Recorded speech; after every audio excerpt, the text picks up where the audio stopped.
سے, امن سے, شانتی سے رہو, ٹھیک ہے, لیکن کسی کا مذہب بھی قبول نہیں کرو. دیکھو ہندو بھی ہیں ہمارے ملک میں, عیسائی بھی ہیں, وہ تو بالکل ہی الگ مذہب ہے نا, وہ تو اللہ رسول کو صاف لفظوں میں انکار کرتے ہیں. تو ہم کہتے ہیں بھائی ٹھیک ہے, تم لکم دینکم ولی دین, تم جاؤ, تمہیں جو سمجھ میں آتا ہے کرو. تو ایسے ہی شیعہ سنی کا جو اختلاف ہے وہ اگر زبان کی حد تک رہے, دلائل کی حد تک رہے تو ٹھیک ہے. لڑائی بڑائی والا معاملہ ہوگا تو معاملہ کیا بنے گا, کیچڑ اچھالنا ایک دوسرے پہ. تو میں ایک بات آپ سے کر رہا ہوں کہ آپ اپنے بارے میں یہ فیصلہ کریں کہ آپ کیا ہیں, یا تو ادھر ہو جائیں یا ادھر ہو جائیں. تو اگر آپ شیعہ ہیں ٹھیک ہے, پھر وہ جو کر رہے ہیں وہ ان کا مسلک ہے, آپ کریں وہ جائیں. لیکن اگر آپ سنی ہیں تو پھر آدھا سنی آدھا ادھر آدھا ادھر, بیچ کا نہ بنے. میں بھی بیان میں عرض کر رہا تھا نا آخر میں کہ بیچ کا کسی کو بھی پسند, میرا خیال ہے آپ لوگ کو ہوتا ہے, شاید نہیں ہوتا نا کسی کو بھی پسند. قدرت نے کسی کو بیچ کا بنا دیا اللہ کی طرف سے, وہ تو اللہ کی طرف سے آزمائش ہے, لیکن خود سے کبھی بھی بیچ کا بننے کی کوشش مت کرو. تو یا تو ادھر ہو جاؤ یا ادھر ہو جاؤ. اب ہمارے ہاں لوگ کیا کر رہے ہیں, جو سنی ہیں سنی, محرم میں حلیم پکا رہے ہیں, حلیم کھا رہے ہیں, محرم میں سبیلیں لگا کے بیٹھے ہوئے ہیں, سبیلوں سے پانی پی رہے ہیں, محرم میں مرثیے سن رہے ہیں, رکشے والے بھی مرثیے لگا کے, ٹیکسی والے بھی مرثیے لگا کے. تو بھائی یہ اسلام نہیں ہے, یہ سمجھ رہے ہو. جو اس کو اسلام سمجھتا ہے وہ کرے, لیکن ہم سنی مذہب جو ہے وہ اس کی نظر میں یہ اسلام نہیں. نبی صلی اللہ علیہ وسلم نے لعنت فرمائی ہے میت پہ نوحہ کرنے والوں پر, سمجھ رہے ہو. آپ نے فرمایا جو گریبان پھاڑے وہ ہم میں سے نہیں ہے. میت پہ چیخنا چلانا, اس کو نبی صلی اللہ علیہ وسلم نے لعنت والا عمل قرار دیا ہے. شہادت پہ چیخنا چلانا کسی کی. حضرت جعفر طیار رضی اللہ تعالیٰ عنہ اہل بیت میں سے تھے, وہ جب شہید ہوئے ہیں جوانی میں, ان کی 4 بیویاں تھیں, بیوہ ہو گئیں. معذرت کے ساتھ یہ میں ٹاپک نہیں لا رہا, جو خود سے آ رہا ہے اسے آنے دو. اب شہید ہی 4 بیویاں ہی بیوہ ہوئی تھی, تو میں ان کو آپ کی خوش کرنے کے لیے ایک تو نہیں کر سکتا نا. ان کی 4 بیویاں کیا ہو گئی, بیوہ ہو گئی.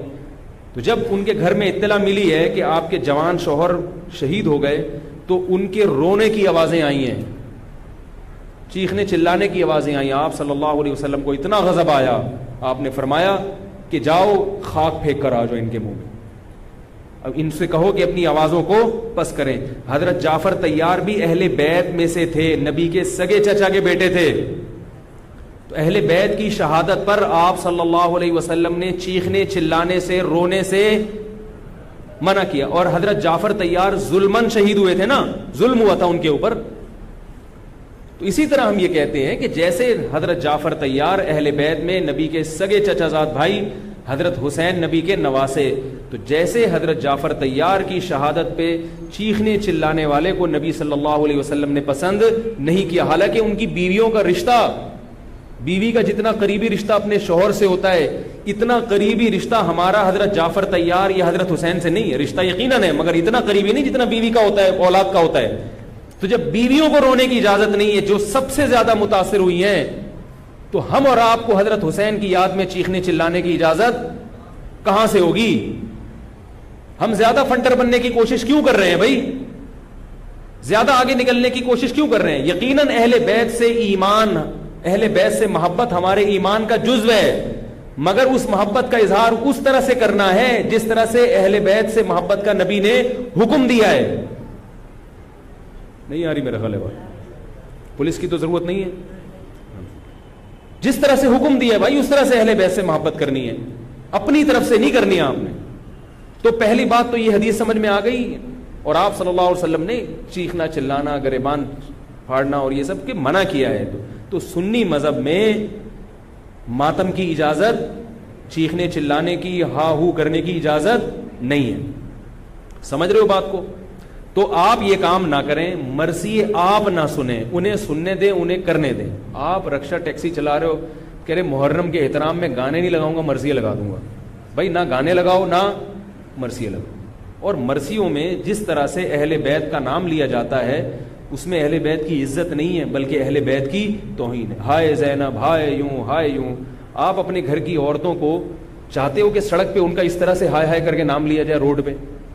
جب ہم اپنی عورتوں کے لیے ایسی توہین برداشت نہیں کرتے، وہ عورتیں جن کے تقدس کی قسم اٹھائی جا سکتی ہے، جن کے ناخن بھی کوئی نامحرم نہیں دیکھ پاتا تھا، اہل بیت عورتیں تھیں، نبی صلی اللہ علیہ وسلم کی نواسیاں، نبی صلی اللہ علیہ وسلم کے خاندان کی عورتیں، حضرت حسین رضی اللہ تعالیٰ عنہ کے خاندان کی عورتیں، تو ان کے بارے میں میرے بھائی کیسے یہ برداشت کیا جا سکتا ہے کہ کوئی بھی چیخے چلائے اور ان کا نام اس طرح سے توہین آمیز لہجے سے؟ اسلام نے اکرام سکھایا ہے، عزت اور احترام سکھایا ہے، اور عزت و احترام کے اصول اور آداب بھی سکھائے ہیں۔